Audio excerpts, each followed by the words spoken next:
आप सुन रहे हैं हमारा संविधान ऑडियो ऑर्डिनरी पर एपिसोड 6। हमारे संविधान का उद्देशिका। संविधान के आधार तत्व तथा उसका दर्शन।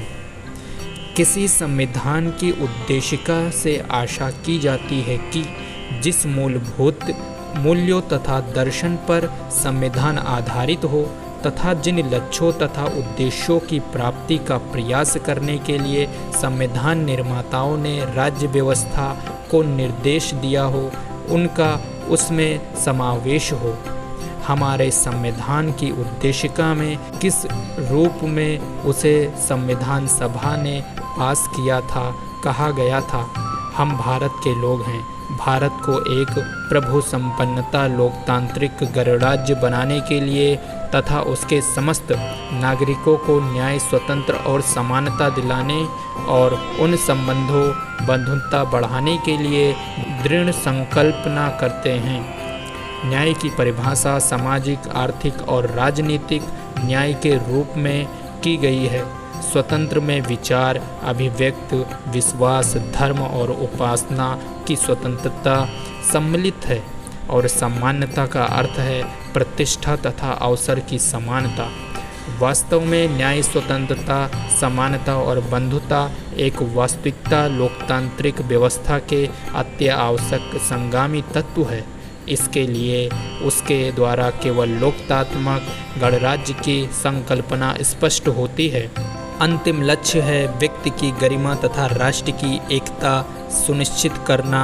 इस प्रकार उद्देश्य यह घोषणा करने का काम करती है कि भारत के लोग संविधान के मूल स्रोत हैं। भारतीय राज्य व्यवस्था में प्रभुत्व लोगों में निहित और भारतीय राज्य व्यवस्था लोकतांत्रिक है, जिसमें लोगों को मूल अधिकारों तथा स्वतंत्रताओं की गारंटी दी गई है तथा राष्ट्र की एकता सुनिश्चित की गई है। हमारे संविधान की उद्देशिका में बहुत ही भाग्य और उदात्त शब्दों का प्रयोग हुआ है।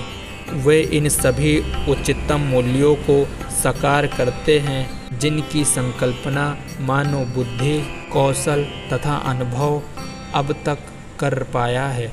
ऑक्सफोर्ड विश्वविद्यालय के राजनीतिक विज्ञान के प्रसिद्ध प्रोफेसर सर अर्नेस्ट बर्कर हमारे संविधान की उद्देशिका के मूल पाठ से इतने प्रभावित हुए कि उन्होंने इसे अपने शोध ग्रंथ में प्रत्यक्ष के रूप में उद्धृत करते हुए कहा है, जब मैंने इसे पढ़ा तो मुझे ऐसा लगता है कि मैंने अपनी सारी पुस्तक में जो कुछ कहने का प्रयास किया है वह इसमें बहुत थोड़े से शब्दों में रख दिया गया है और इसे मेरी पुस्तक का मूल स्वर माना जा सकता है। बेरुबाड़ी के मामले में उच्चतम न्यायालय ने इस बात से सहमति प्रकट की कि उद्देश्य का संविधान निर्माताओं के मन में कुंजी है। जहाँ शब्द अस्पष्ट पाए जाएं या उसका अर्थ स्पष्ट न हो, वहाँ संविधान निर्माताओं के आशय को समझने के लिए उद्देशिका की सहायता ली जा सकती है और पता लगाया जा सकता है कि उस शब्द के विशेष का प्रयोग व्यापक संदर्भ में किया गया है या सक्रिय संदर्भ में। इस पर भी न्यायमूर्ति गजेंद्र गढ़कर ने कहा था कि उद्देशिका संविधान का अंग नहीं है। यह विधानमंडलों या राज्य के अन्य अंगों का कोई महत्वपूर्ण शक्तियाँ प्रदान नहीं करती।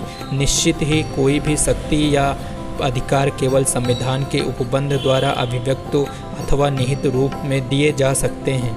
रंजन सिंह बनाम राजस्थान राज्य के मामले में न्यायमूर्ति मधोलकर ने कहा था कि उद्देशिका पर गहन विचार विमर्श की छाप है, उस पर सुस्पष्टता का ठप्पा है और उसे संविधान निर्माताओं ने विशेष महत्व दिया है। उद्देशिका संविधान की विशेषताओं का निचोड़ है, अथवा वो भी कहा जा सकता है कि संविधान उद्देशिका के निर्धारित संकल्पनाओं का परिवर्धित अथवा मूर्त रूप है। उद्देशिका के संविधान का अंग न होने के बारे में उच्चतम न्यायालय की राय पर संभवतः पुनः विचार किए जाने की ज़रूरत है। न्यायमूर्ति दियासुल्लाह ने भी उद्देशिका के बारे में कहा था कि वह संविधान के उपबंधों को समझाने में और उसकी सही व्याख्या करने में सहायक हो सकती है। यह महसूस किया जा सकता है कि संविधान निर्माताओं ने उद्देशिका के माध्यम में जो अवश्य व्यक्त किया है उसकी ओर ध्यान दिया जाना चाहिए था। गोलनाथ बनाम पंजाब राज्य के मामले में न्यायमूर्ति दिलासुल्लाह ने विचार व्यक्त किया कि संविधान की उद्देशिका इन सिद्धांतों का निचोड़ है जिनके आधार पर सरकार ने कार्य करना है। वह संविधान का मूल आत्मा है, शाश्वत है, अपरिवर्तनीय है।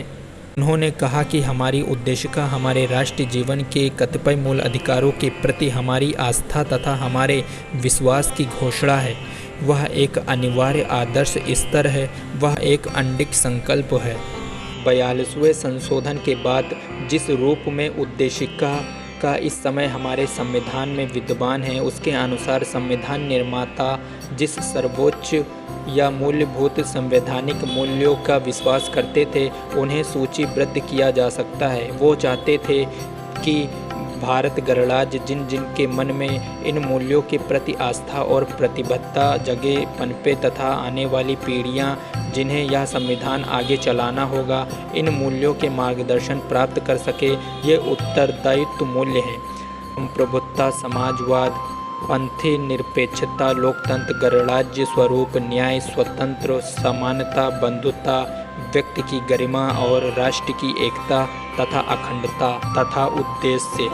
निष्कर्ष: उद्देश्य में समाविष्ट विभिन्न संकल्पनाओं तथा शब्दों से पता चलता है कि हमारी उद्देशिका के उद्यत्त और गरिमामय शब्द भारत के समूचे संविधान के सारांश, दर्शन, आदर्शों और उसकी आत्मा का निरूपण करते हैं। संविधान के अन्य भाग तथा उपबंध उद्देशिका के शब्दों की एक व्याख्या था, उन्हें ठोस रूप, विचार, तत्व और अर्थ प्रदान करने का एक प्रयास मात्र है। इसमें कोई अचंभे की बात नहीं है। उच्चतम न्यायालय ने पाया कि उद्देशिका में संविधान की कुछ ऐसी बुनियादी विशेषताएं अंतर्निहित हैं जिन्हें अनुच्छेद 368 के अधीन संविधान के किसी संशोधन द्वारा भी बदला जा सकता है। किंतु यह लगता है कि उद्देशिका के प्रयोग में लाए गए समाजवादी, पंथ निरपेक्ष आदि शब्द बहुत ही अस्पष्ट हैं और संविधान उनकी सही परिभाषा न होने के कारण हमारी राज्य व्यवस्था को काफ़ी दिक्कतों का सामना करना पड़ता है।